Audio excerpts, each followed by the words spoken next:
Gouvernement officieux et officieusement officiel. Welcome to Godio TV. Welcome to Godio TV. Godio TV, c'est toute une aventure. Microphone politique. Qui a dit quoi? Michel Gaudin de Mer. Oui, Napoléon. Donc pour moi, Napoléon, c'est l'ennemi, anonyme absolu. C'est-à-dire qu'il a fait, il a fait le copier-coller du code romain, et nous sommes depuis sous le code romain. Et les politiques, c'est pas sa faute en soi. Hein, je veux dire, il a été mis en avant par les cyniques. C'est-à-dire ceux qui ont coupé les têtes, tu vois, juste après la Révolution, enfin bref, ils ont coupé les têtes, ils ont récupéré les propriétés, ils ont mis Napoléon en avant, qui évidemment, lui c'était un petit caporal. Un petit caporal, là-bas, il s'est gonflé, et il est devenu l'empereur. Donc j'ai rien contre lui personnellement, mais il a fait le non, c'est un excellent modiste en plus de ça. Quel costume, quel extraordinaire, ça, il a assuré, hein, je veux dire. Après, il a massacré, il a fait des guerres, il a rétabli l'esclavage, il a continué à perpétrer l'esclavage des femmes, des mères, etc., etc. Je veux dire, il n'y a pas de lieu de vivre ensemble, et il y a le code que je combats, donc le code de propriété qui défend la propriété sans partage et qui n'a jamais été légiféré, une démocratie étant un code de copropriété. Donc on n'a jamais commencé la démocratie parce que la paresse de nos gouvernants, je veux dire, qui continuent sur l'inertie. Lui, il a travaillé, il y a eu un politique qui a bossé, qui a fait le copier-coller, donc, et depuis les politiques, ils continuent sur le code de propriété. Et on est sous l'empire des propriétaires, en fait. Ouais. Et il y a les propriétaires et les locataires, les esclaves locataires, donc les esclaves locataires, avec quelques-uns qui ont le droit d'avoir un crédit voilà, et s'émanciper, enfin avoir un crédit, mais sinon il y a 10 millions de personnes qui sont mal logées. Combien de locataires? La location à fond perdu, ça ne devrait pas exister. Je veux dire, en démocratie, je veux dire, la propriété doit être légiférée au titre du peuple, et on doit avoir un relatif né, logé à vie d'être humain. Voilà, donc c'est d'être citoyen, d'être souverain. Voilà, donc Napoléon, il a mis partout il s'est mis partout. Si tu vas voir là, on l'a mis partout, il s'est mis partout. Bah à mon avis, non, à mon avis, c'est celui qui s'est gonflé, hein. Ah c'est lui qui s'est mis partout. Hein.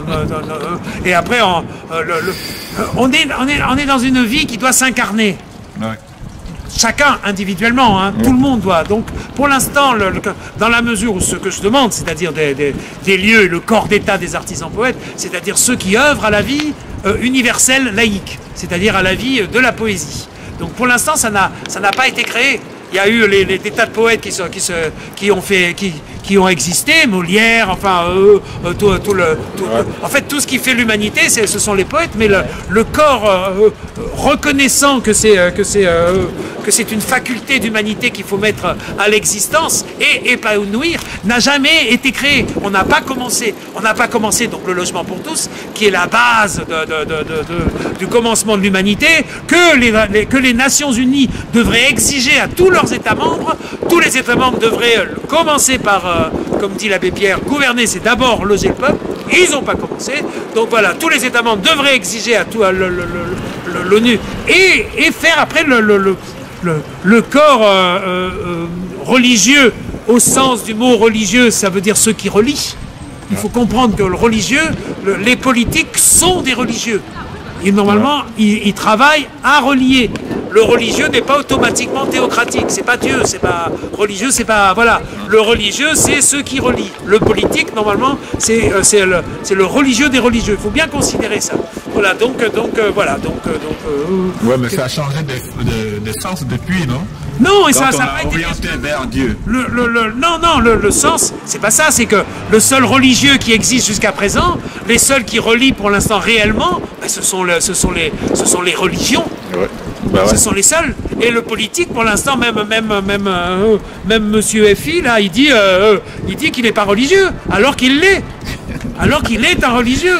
Tu comprends? Je veux dire, ils veulent pas comprendre que le mot religieux, si tu regardes dans le dictionnaire et que tu vois son étymologie, c'est bien ceux qui relient. Oui. Donc le rôle du politique, c'est justement normalement de nous relier. C'est de gérer la cité et donc comme je le redis, commencer déjà par loger le peuple, sans oublier le errant qui existera toujours, il y aura toujours le errant. Donc les lieux du errant doivent exister de fait. Je veux dire, à Paris, ils ont fait la bibliothèque François Mitterrand, il faut faire l'équivalent pour le errant de la taille de la bibliothèque de François Mitterrand. Je veux dire, 10 000 personnes, c'est rien. Je veux dire, on est bien d'accord au sens de l'humanité. Et voilà, les étudiants, ils sont pas logés. On délire, je veux dire, c'est du délire. On est dans un système d'esclavage. Et donc, Napoléon, il est celui qui a perpétré la logique d'esclavage qui était instituée déjà par le Code romain. Nous sommes sous le Code romain et l'Empire contre-attaque. L'empereur a été remplacé par l'argent. Voilà, donc les politiques, je demande, donc dans mon dernier écrit, je demande aux politiques d'instaurer enfin le RIC pour la constituante du code de copropriété, né et logé à vie, d'être un souverain. Donc comment on fait? Voilà, on arrête là. Merci, Michel Gaudin-Lemaire. Bah, quelle télé, moi je passe pas sur des télés, moi. Non mais...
We're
Enquête parallèle.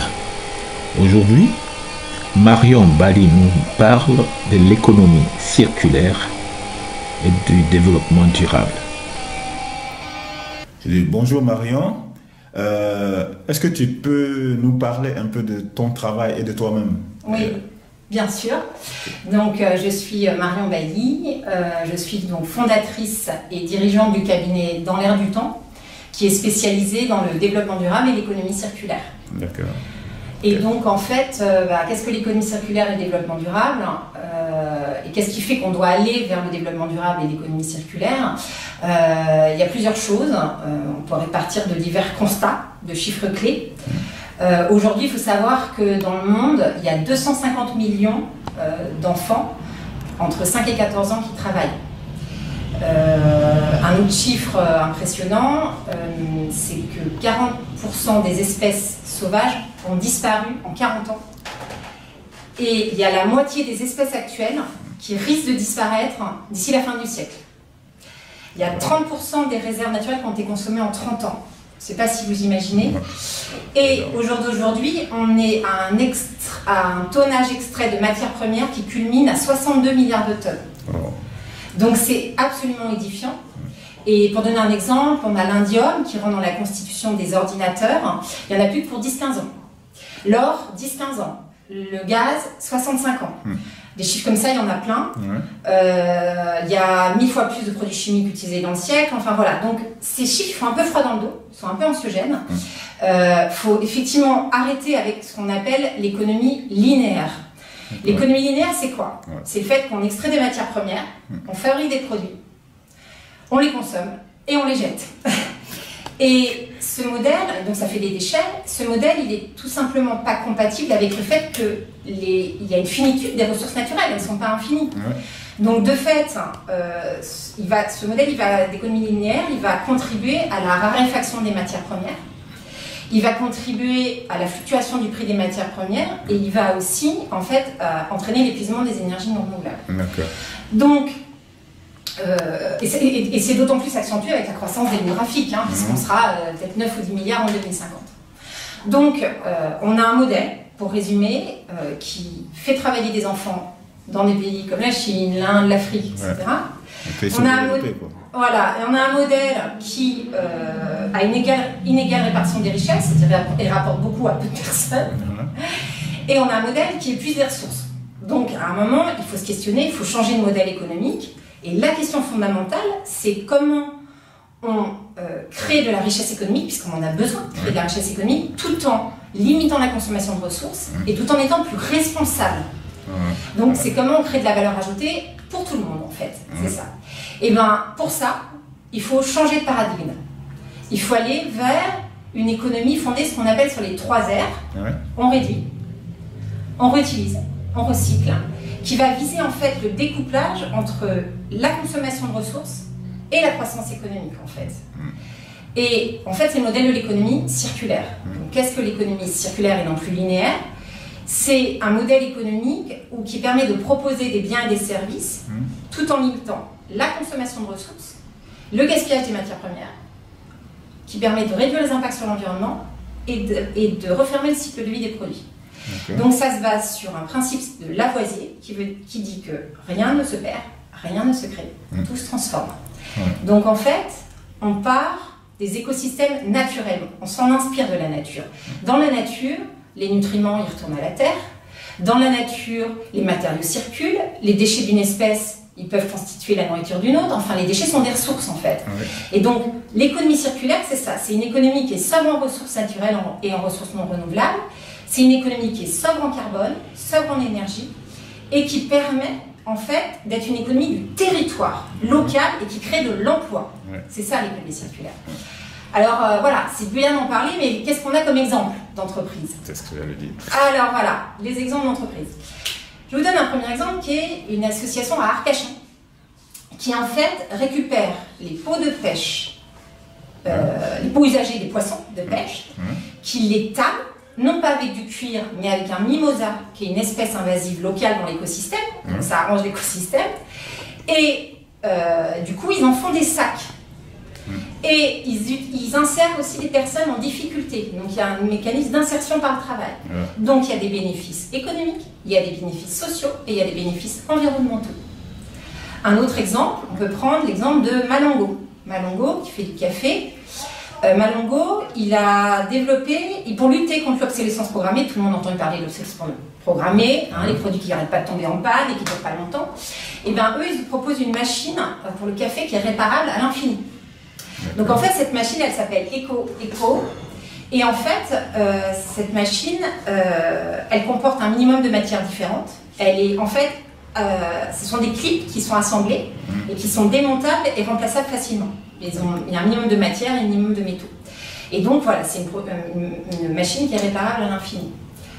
Voilà, c'est un deuxième exemple. Un troisième exemple que je peux vous donner, c'est l'exemple d'Interface Flore, qui est une grande entreprise américaine. Et en fait, cette entreprise, elle a une mission qu'elle appelle la mission zéro. C'est-à-dire qu'elle veut couper le cordon ombilical avec le carbone. Être moins dépendante du pétrole. Et donc, en fait, cette entreprise, elle fabrique des moquettes. Et en fait, elle a son projet, qui actuellement est mis en œuvre, c'est qu'elle a des moquettes qui sont moins impactantes sur l'environnement et qui créent un impact sociétal, c'est-à-dire un impact positif sur le développement des communautés locales. Donc en fait, comment ça marche? C'est que cette Interface Flore, au lieu de vendre ces moquettes, il en loue l'usage. C'est-à-dire qu'il reste propriétaire de ces moquettes et il vend l'usage de la moquette. Et donc, en fin de vie, paf, il récupère les moquettes usagées et il les recycle. Et ce qui fait que ces moquettes contiennent de la fibre recyclée. Et en parallèle, il développe aussi des moquettes à base de fibres végétales, de la fibre de coco, et aussi avec des filets de pêche usagés. Et ils ont fait ça aux Philippines. Tous les filets de pêche usagés des pêcheurs, ils les récupèrent, ils rémunèrent les pêcheurs pour cela. Et avec ces filets de pêche, ils les dépolymérisent et ils font des moquettes. Et ils rémunèrent les pêcheurs, et les pêcheurs, du coup, ils ont pu créer une petite communauté bancaire locale. Donc voilà, ça a un impact sur la communauté locale. Donc toutes ces actions, ça leur a permis de passer environ de 12 kg de CO2 par mètre carré de moquette à 3 kg de CO2 par mètre carré de moquette. Donc c'est intéressant. Et j'ai un dernier exemple, j'ai deux derniers exemples. J'ai un exemple d'une entreprise qui s'appelle Patagonia, qui fabrique des vêtements de sport. Et Patagonia, ce qu'ils ont fait, c'est qu'en fait, ils sont dans la logique de la promotion de ce qui dure et non pas de ce qui est neuf. C'est-à-dire, ils disent il y a mieux que ce qui est neuf, mais il y a ce qui dure. Et pour ça, en fait, ils reprennent les vêtements usagés de leurs clients, ils les remettent à neuf et ils les remettent en vente dans le circuit d'occasion. Donc ça fait que leurs vêtements d'occasion sont en concurrence avec la vente de leurs produits neufs. Donc ils sont très engagés en fait. Un autre exemple, c'est Upcycle. Alors Upcycle, c'est une entreprise française, petite PME, qui en fait récupère le marc de café. Vous savez, le marc de café qu'on a effectivement chez les restaurateurs, les distributeurs de café automatique qu'on a dans différents endroits. Et bien, en fait, ils récupèrent ce marc de café et ils en font ce qu'on appelle... ils l'utilisent en fait pour faire cultiver des champignons et des pleurotes, ce qu'on appelle. Ils ont fait une qualité exceptionnelle, puis après ils vendent leurs champignons. Et en fait, ils insèrent aussi des personnes par le travail.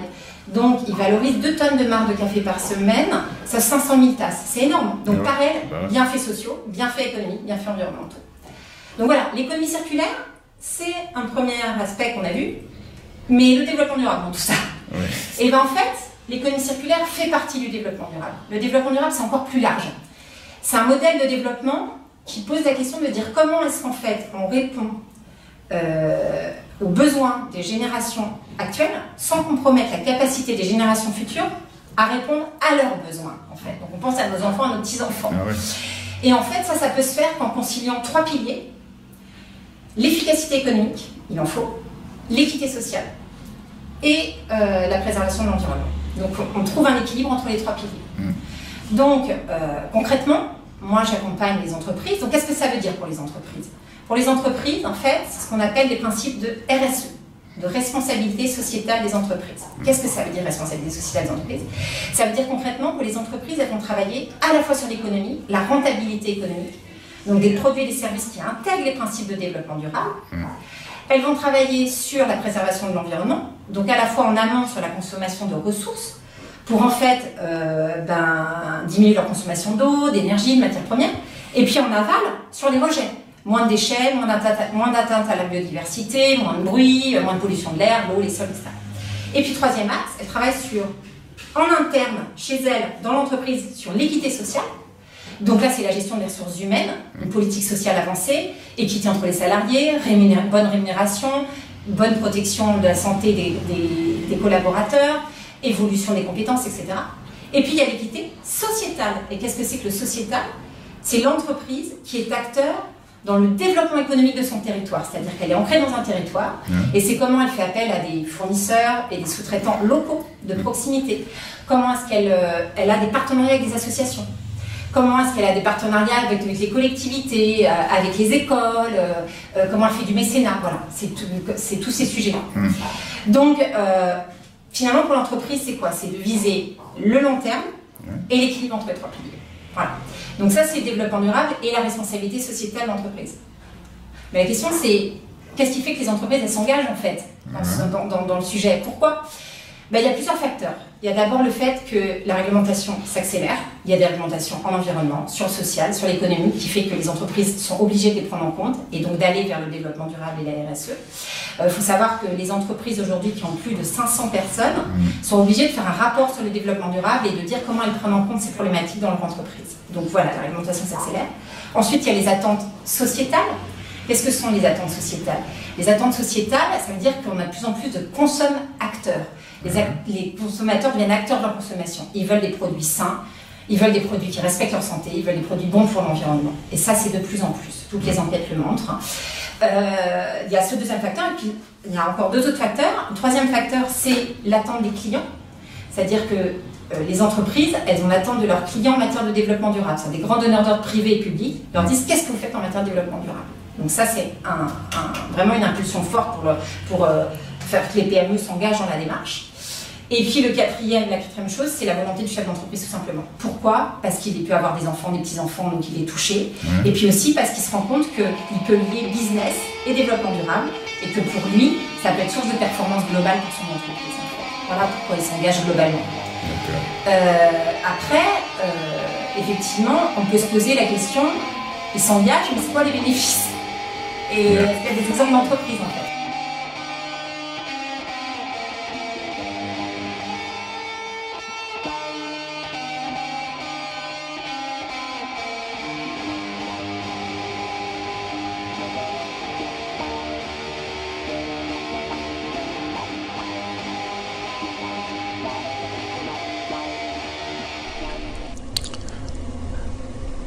La faille.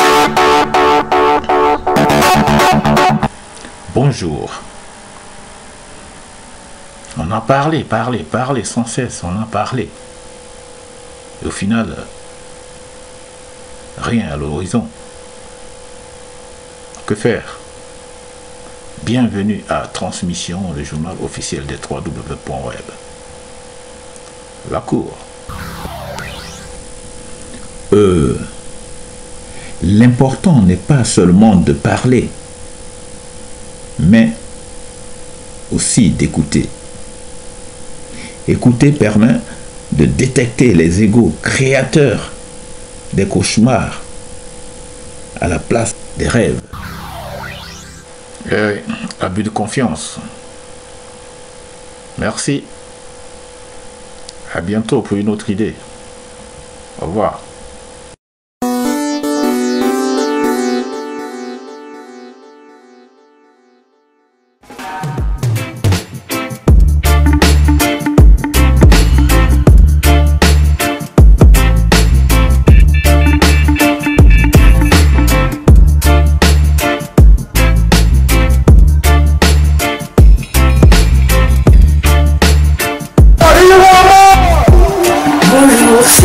Pour notre mini-festival reggae. Reggae music, pour les noirs, pour les blancs, les petits, les grands, les gentils, les méchants, tout le monde. Alors, Simon.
What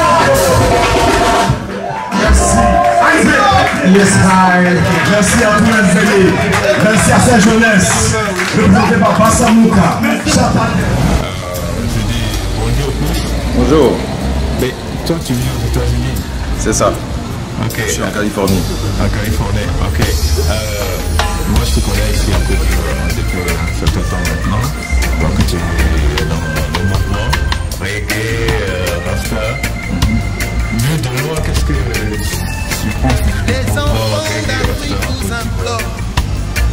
Je pense que le mouvement reggae d'abord, c'est un mouvement qui bouge. Il y a l'amour de la chose. Il y a beaucoup de talent reggae. Ça fait longtemps qu'il y a beaucoup de talent reggae en Côte d'Ivoire. J'aimerais que ce soit un peu plus organisé parce que, quoi qu'on dise, la musique, que ce soit reggae ou autre, c'est du showbiz. Donc, qui dit showbiz, c'est show business, donc il y a le business dedans. Donc, il faudrait que le reggae soit de plus en plus organisé de façon à ce que les artistes reggae puissent vivre. Sinon, l'amour, il est là. Maintenant, il faut que les artistes puissent faire des concerts et qu'ils soient payés, et puis que ça puisse les aider à vivre de leur art. Et puis, bon, voilà, maintenant, côté Rastafari, ça, c'est le côté spirituel de la chose. Mais ça aussi, on peut pas faire le côté showbiz en oubliant le côté spirituel. Il faut que les artistes reggae comprennent un peu plus le côté spirituel de Rastafari, parce que c'est Rastafari qui a inventé le reggae. Tu penses faire un comeback en Afrique un jour? Ah, mais je l'ai déjà fait, ça a déjà commencé. J'ai sorti mon album Tour de Force en juin. J'étais là en juin et là je suis là encore en novembre. Donc on vient de faire venir encore plus de CD des États-Unis. Donc je suis là, j'ai commencé le retour. Ok. Ouais. Tu penses que ça peut, le mouvement Rasta reggae, est-ce que par rapport au gouvernement ici, parce que là, si on veut parler vraiment structure, organisation, il va falloir dealer avec le gouvernement qui est là. À moins qu'on veuille continuer dans, je sais pas, dans qu'est-ce que tu en penses? Bon, non, je pense pas qu'il faille dealer avec le gouvernement parce que le gouvernement, ils font les affaires du gouvernement. Ils font la politique, ce qui est normal. Bon, comme disait Bob, never make a politician grant you a favor, they will always want to control you forever. Il ne faut pas faire qu'un politicien te fasse une faveur ou te rende un service parce qu'ils voudront vous contrôler pour toujours. Donc il faut que le Rasta sache ça. Moi je pense que le reggae, les artistes reggae peuvent être indépendants, ils n'ont pas forcément besoin du gouvernement. Je pense que tout est une question d'organisation et de solidarité. Si un artiste reggae fait un concert, ben, il faut que d'abord tous ceux qui se disent Rasta, tous ceux qui se disent reggae men, reggae makers, il faut qu'ils soient là. Moi je sais qu'il y a au moins 1000 personnes qui se disent amis des Rasta et tout ça combiné. Si 1000 viennent à un concert, ben, ça génère de l'argent pour cet artiste. Je pense qu'au contraire, on peut pas condamner Babylone et puis espérer que Babylone nous aide. Ça ne marchera jamais, c'est une illusion. Ben voilà, c'est pour ça que je disais que le côté spirituel compte. Le reggae, c'est pas une musique qu'on fait pour juste s'amuser. Si ça amuse, tant mieux. Si ça rapporte de l'argent, tant mieux. Mais d'abord, le reggae a été inventé, créé pour des raisons spirituelles. Et sans le spirituel, ben, les artistes vont continuer toujours à se chercher. La différence entre les artistes jamaïcains et autres, c'est que les artistes jamaïcains comprennent qu'il y a Rastafari derrière le reggae. C'est pas juste une musique. Une musique toute seule, ben, ça n'ira nulle part tant qu'il n'y a pas le côté spirituel derrière. Ou bien ce sera une musique pour amuser la galerie et puis bon, ça va venir et puis ça va partir. Donc il faut vraiment qu'on s'accroche au côté spirituel de la chose et surtout à l'organisation. Il n'y a pas de succès, il n'y a pas de réussite sans organisation. Voilà.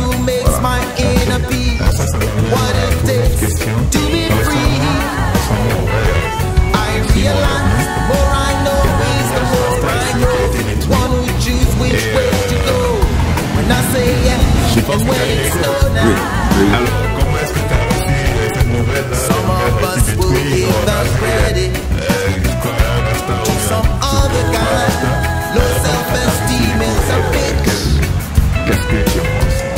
Bon, je l'ai reçu par l'intermédiaire des frères Rasta. Vraiment, ça m'a déçu, ça m'a fait beaucoup de peine. Mais en même temps, ça ne m'a pas surpris. Parce que c'est vrai, on fait un village, on vit. Mais Sa Majesté impériale Haïlé Sélassié disait que nous ne pouvons pas être libres sans être libres économiquement. Donc nous avons 10 Rastas, 20 Rastas, 30 Rastas qui vivent dans une communauté. Et on attend comme ça qu'un jour les choses s'arrangent. Alors que c'est nous qui devons changer les choses. Je pense que si par exemple il y a des cotisations de tous les frères qui travaillent, même si c'est des petits boulots, après 1 an, 2 ans, 3 ans, 4 ans, si 30 Rastas, 40 Rastas mettent quelque chose de côté, ça crée une certaine indépendance et ça crée une certaine indépendance économique surtout. Maintenant, quand le Rasta il a une indépendance économique, vous savez, hein, les pauvres seront toujours les victimes des riches. Donc tant que nous ne pourrons pas être indépendants économiquement, ben, nous allons souffrir une oppression. Ce n'est pas seulement les Rastas, les pauvres en général, on les fait déguerpir, on les fait bouger, ils gênent tout le monde et tout. Mais une fois que le pauvre il devient économiquement solide, ben, on l'honore. On l'a vu du côté du reggae, on l'a vu avec Alpha Blondy, c'est quelqu'un qu'au début on rejetait, on a dit qu'il est fou, on a dit qu'il est sale et tout ça. Mais dès que économiquement il devient solide, tout le monde est derrière. On l'a vu avec Tikenja, on l'a vu avec Ismaël Isaac qu'on vient de voir. Ça c'est pas nouveau et ça ne changera pas tant que le Rasta, les reggae makers ne se solidifient pas économiquement, c'est-à-dire se mettre ensemble, mettre leurs gains, leur argent ensemble et puis cotiser, avoir des comptes en banque, avoir des trésoriers, quelqu'un qui gère tout ça de façon à ce qu'ils puissent avoir certaines autorisations, certains terrains qui leur appartiennent vraiment. Parce que quand Babylone vous prête quelque chose, vous pouvez être sûr que Babylone va revenir pour prendre cette chose. Et c'est ce qui est arrivé. Ok. On parle de ta musique. Alors, ton dernier album, ben, le dernier album Tour de France est partout. En Côte d'Ivoire, il est dans les FNAC, il est dans les librairies de France. Partout où les CD sont vendus, il se retrouve là. On m'a dit d'urgence que quand ils ont appris que je venais, on m'a dit que le CD est fini. Il partait vite. Donc nous sommes revenus avec des centaines et des centaines de CD pour remplacer ceux qui ont été vendus. Donc voilà, ça se passe très bien. Mais on va continuer. La promo du reggae ne s'arrête pas. Puisque la reggae c'est une musique intemporelle, nous ne faisons pas la musique pour amuser les gens pendant les vacances, puis disparaître. Nous faisons une musique qui libère le peuple, donc la promo ne cesse jamais. Voilà. Oui, sur les réseaux sociaux, sur Facebook, c'est Kush Reggae Music, j'ai un site, kushreggaemusic.com, et sur Instagram, Kush Reggae Music. Donc c'est simple. Rappelez-vous Kush Reggae Music et c'est sur les réseaux sociaux. Même sur Facebook, ma chaîne est Kush Reggae Music. Oui, absolument. Okay. En tout cas, merci beaucoup. Mais il n'y a pas de quoi. Ça a été un plaisir et un honneur aussi de te rencontrer. Yes, I. One love. Jagai. Merci. Mais ils ont trébuché. Car ils savent qu'une civilisation brillante peut redevenir brillante. Nos cerveaux ils ont lavé, nos richesses ils ont volé. Mais écoute des hommes comme Marcus Garvey, Haïlé Sélassié. Cheikh Anta Diop, il cherche. C'est une longue pêche qu'il tend aux ignorants. Cheikh Anta Diop, il cherche. C'est une longue flèche qu'il lance à ceux qui mentent. C'est une longue pêche qu'il tend aux ignorants. C'est une longue flèche qu'il lance à ceux qui mentent. À bientôt sur Gojo TV.